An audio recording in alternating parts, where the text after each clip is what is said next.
안녕하세요. 반갑습니다. 제이콥입니다. IT 기술이 발전을 하고 그리고 코로나 시대를 거치면서 수많은 변화들이 있었던 것 같아요. 그 중에 가장 많이 바뀐 것 하나가 무엇일까 생각해보면 노동이라는 조건이 많이 바뀌게 되는데요. 우리 많이들 생각해봤죠. 엔잡러, 기그워커, 프리랜서 이런 다양한 단어들이 우리 머릿속에 자리 잡게 된 것 같습니다. 오늘 이 시간에는요, 긱 이코노미가 바꾸는 일의 미래에 대해서 한번 살펴보도록 하겠습니다.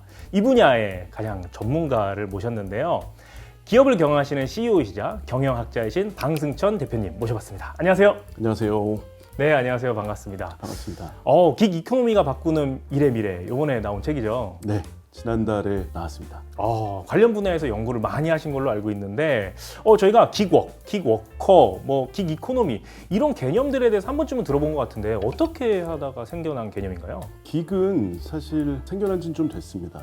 원래는 이제 무대에 서는 아티스트가 하는 일회성 공연에서 유래된 말인데요. 긱워크 이런 것들은 고용되지 않은 상태에서 한 번 혹은 단기적으로 수행하는 일들을 통칭해서 말합니다. 근데 아티스트가 아주 잘하거나 눈에 띄게 인기를 끈다면 계속할 수 있겠지만 그렇지 못한 경우에는 지속적으로 공연을 보장받을 수가 없겠죠. 그런 형태로 일을 하는 분들을 긱워커라고 말합니다. 대표적으로는 쿠팡이츠 배달하시는 분들, 또 이 플랫폼 노동자라고 말하시는 그런 분들을 떠올리면 쉽습니다. 긱워커는 이제 단기적으로 일한다는 측면에서는 아르바이트나 파트타임 근로자 이렇게 좀 비슷하고요. 고용되지 않고 독립적으로 일한다는 측면에서는 프리랜서랑 비슷한 개념이라고 보시면 되겠습니다. 하지만 이제 긱워커가 이 두 개념하고 다른 점은 디지털 플랫폼을 통해서 그 긱워크를 찾고 온라인으로 일을 완수할 수 있다는 점이 다른 점이라고 볼 수 있겠습니다. 이제 긱 이코노미는 기업이나 이제 개인 이런 고객들이 긱워커를 활용해서 일의 전체 혹은 일부를 완수하고 긱워커는 이러한 디지털 기반의 노동을 통해서 돈을 버는 형태의 경제를 말합니다. 고용이 좀 더 유연한 서구권의 기업들에서는 전략적으로 인재를 충원한다라는 개념으로 스트래테직 탤런트 스태핑 또는 소싱이라고 이렇게 부르고요. 프리랜스 이코노미라고도 불리우고 있습니다. 네, 그럼 긱 이코노미는 어떻게 확산이 좀 되고 있나요?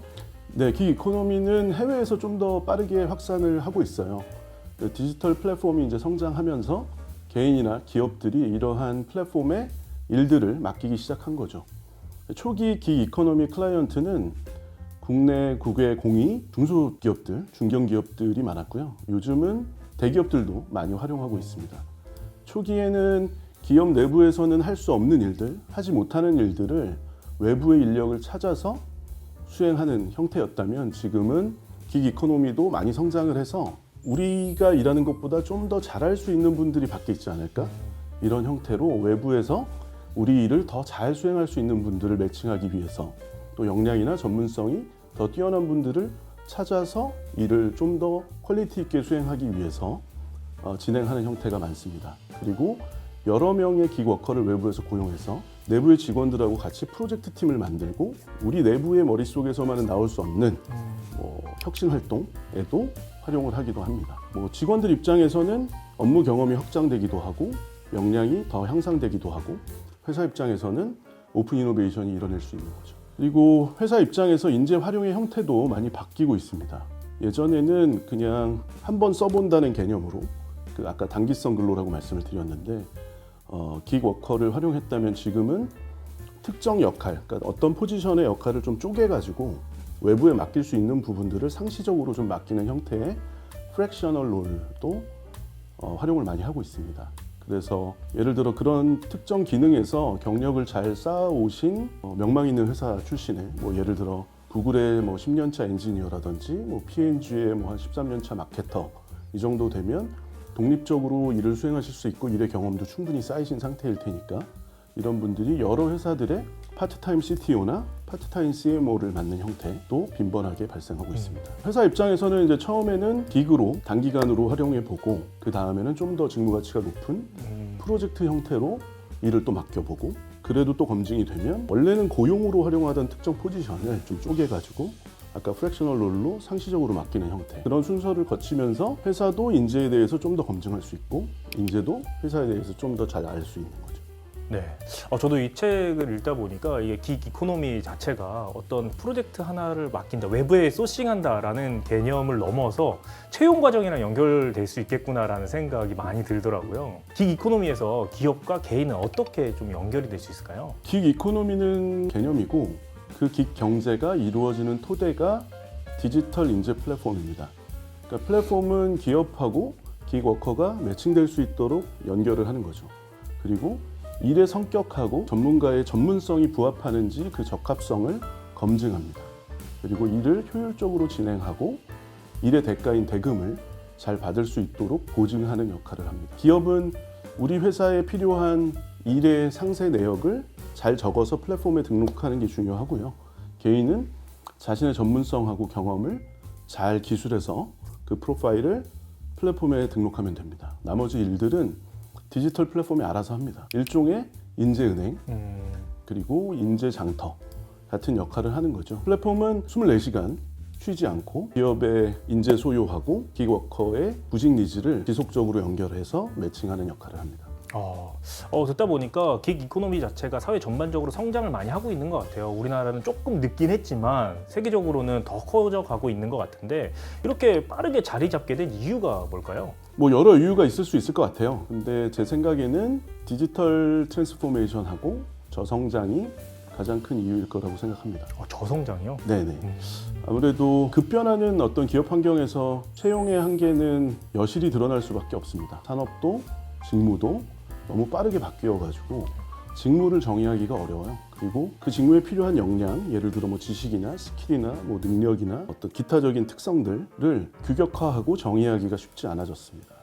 그러니까 저성장이 지속되면서 경기는 어려워지고 기업의 실적은 더 부진해지고 그러면 사실 고용이 좀 부담되죠. 그래서 고용의 효과성하고 효율성을 고민하는 기업들도 많아진 상태입니다. 근무의 형태가 다양해지면서 직원 생산성에 대한 고민도 상당히 많이 하고 계시고요. 직원들 입장에서는 이 직업, 직장의 안정성도 줄어들고 있죠. 특히 코비드-19이 기폭제가 되었다고 생각하는데요. 디지털 트랜스포메이션을 훨씬 더 급속화시키고 일하는 방식을 훨씬 더 유연하게 만들었습니다. 팬데믹 이후에 전 세계적으로 기업들은 더 적은 비용으로 일에 필요한 사람들을 충원해서 조직의 성과를 만들려고 하는 양상을 가져가고 있고 사람들은 더 자기주도적으로 일하면서 자신의 커리어를 안정적으로 성장 지향형으로 추구하려는 경향이 짙어진 것 같아요. 제가 재미있는 리포트를 하나 봤는데 긱 이코노미를 알라카르트 어프로치 투 워크이라고 분류를 하더라고요. 음식점에 가면 알라카르트 있잖아요. 네네. 메인 코스 요리 대신에 자신의 기호에 맞게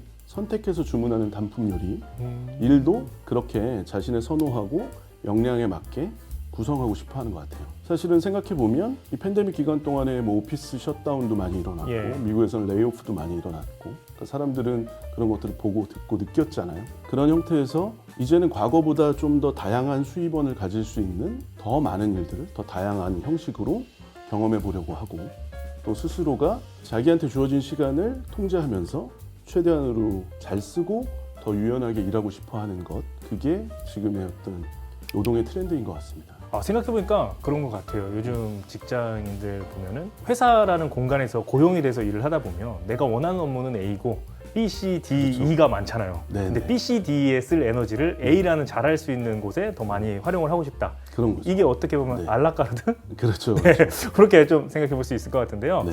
코로나 팬데믹 이후에 사람들이 일하는 방식과 또 일하는 태도가 많이 달라졌어요. 사람들은 왜 긱 워커가 되려고 할까요? 네, 앞에 말씀드렸던 그런 디지털 전환 그리고 팬데믹 이런 것들도 물론 이유가 되겠지만 사람들이 그 기간 동안에 이제 외부하고 좀 단절됐죠. 단절됐죠. 예, 그러면서 자신에 대해서 좀 더 깊이 고민하고 성찰할 수 있었던 그런 시간, 그런 계기가 됐던 것 같아요. 그 과정에서 사람들이 자신한테 가치 있는 일, 의미 있거나 재미있거나 뭐 몰입할 수 있는 그런 일들을 좀 더 선택하게 됐고 일을 좀 더 자율적으로 더 존중받으면서 더 자기주도적으로 할 수 있기를 좀 바라게 된 것. 그게 이제 가장 큰 변화인 것 같고요. 맞습니다. 생각해 보면은 네, 팬데믹이라는 것 자체가 전 세계가 멈춘 그렇죠. 처음이었던 것 같아요. 네. 제 경험에는. 맞아요. 그러다 보니까 내가 이렇게 일만 하면서 살아도 되나? 그렇죠, 그렇죠. 라는 생각도 하게 되고 그렇죠. 가족들이랑 보내는 시간이 이렇게 좋았구나 그렇죠. 라는 생각도 하게 됐던 것 그렇죠. 같아요. 예. 그래서 사실 자기 주변에 있었던 일상의 변화를 다시 한번 깊이 생각해 볼 수 있는 그런 시간들도 많이 있었고 변화들도 너무 네. 컸기 때문에 의미 있는 시간이 되었던 것 같고요. 그런 시간을 거쳐서 사람들이 좀 더 각자의 속도와 나름의 방식으로 성장해 나가는 것이 좀 더 중요해진 것 같아요. 그게 이제 제가 책에서 언급했던 플로우 앤 플레이의 개념인데요. 사람들은 몰입할 만큼 재미있거나 의미 있는 일을 하고 싶어 한다는 겁니다. 요즘 노동인구들이 공통적으로 가진 동기 요인이 무엇일까 이제 생각을 하다 보니까 제가 HR 컨설팅 할 때 타워스 왓슨이라는 회사의 이응창 PM님께서 저한테 추천해 주셨던 드라이브라는 책이 떠올랐어요. 제 저자는 다니엘 핑크시고 번역은 연세대 그 김주환 교수님이 해주셨었는데 그 내용을 기반으로 제가 이제 여러 책들이나 연구 보고서를 보면서 자율, 숙련, 목적이 지금의 워크포스를 구성하는 노동인구들의 공통적인 동기 요인이 아닌가 하는 생각을 하게 됐습니다. 그리고 이 부분은 사실은 대표님께서 훨씬 더 전문가실 것 같은데 그 노동인구 구성원들의 세대 특성하고 상당히 맞물리는 것 같아요. 네. 지금은 전 세대에 걸쳐서 과거보다 더 개인의 다양성이 강화되고 있는 상황입니다.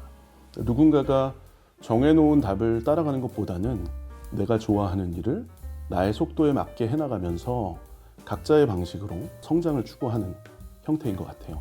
각자의 소명도, 뭐 행복이나 성공의 정의도 다 다르고 또 각자의 때도 다 네. 다른 거고 각자의 운도 다 다른 거니까 모두가 획일화된 성장 경로를 추구하는 것보다는 제 관점에서는 훨씬 더 사회 전체적으로 좋은 방향으로 가고 있다고 생각합니다. 네. 저도 여쭤보고 싶은 게 있는데요. 제이콥 대표님께서는 아무래도 이제 MZ세대들하고 접점이 많으셨잖아요. 네. 저도 이제 책에서 대표님의 어떤 인사이트를 인용을 했습니다만 대표님이 생각하실 때 그 우리 MZ세대가 긱워커가 되고자 하는 이유는 어떤 것들이 있을까요? 저희가 MZ세대에 대한 이해를 하기 위해서는 시대적 좀 변화를 이해를 좀 해야 되는데요. 어떻게 보면 그 디지털을 네이티브로 경험을 하고 자라왔는가, 정보에 대한 접근이 얼마나 수월했는가 이 부분을 살펴보면 좀 될 것 같아요. 우리 MZ세대 분들은 일단 정보에 대한 접근이 너무나 수월했어요. 그러다 보니까 예전의 일에 대한 개념과 지금의 일에 대한 개념이 많이 다른 것 같아요. 즉 예전에는 내가 돈을 버는 수단이 직장이 있고 그 다음에 사이드 잡이 있었다는 개념이었던 것 같아요. 근데 이제는 그 직장이라는 개념이 나의 커리어의 전체를 대변한다? 이거 자체를 거부하는 세대가 되어온 것 그렇죠. 같아요. 그래서 직장도 돈을 벌 수 있는 수단이고 다른 것도 돈을 버는 수단이고 내가 사이드로 하는 것 수많은 엔잡 자체가 나의 커리어 모든 것들을 대변해주고 수많은 가지로 방향을 뻗어나갈 수 있지 나는 하나의 직장에서 하나의 업무를 통해서 나의 커리어를 설계하겠다라는 생각을 잘 하지 않는 것 같아요. 이거 자체가 예전에 저희 어른들께서는 이제 정보나 IT 기술이 발전하지 않았을 때는 내가 돈 벌 수 있는 걸 원웨이로 배웠잖아요. 어른들한테 배워서 그렇죠, 가업을 그렇죠. 물려받기도 하고 그렇죠. 이 길이 전부인가 보다라고 생각하기도 했고 근데 이제는 수많은 매체와 수많은 이제 온라인을 통해서 돈 버는 다양한 방법을 어렸을 때부터 배우고 자라온 것 같아요. 그래서 내가 회사에서 일을 하지만 사이드로 개발을 할 수도 있고 또 온라인 쇼핑몰을 운영할 수도 있고 혹은 다른 회사의 프로젝트에 투입되기도 하고 이게 너무나 자연스럽게 받아들이고 있는 세대인 것 같습니다. 그러니까 직장이 커리어의 일부다라는 개념이신 거죠? 부분이죠. 그렇죠. 예.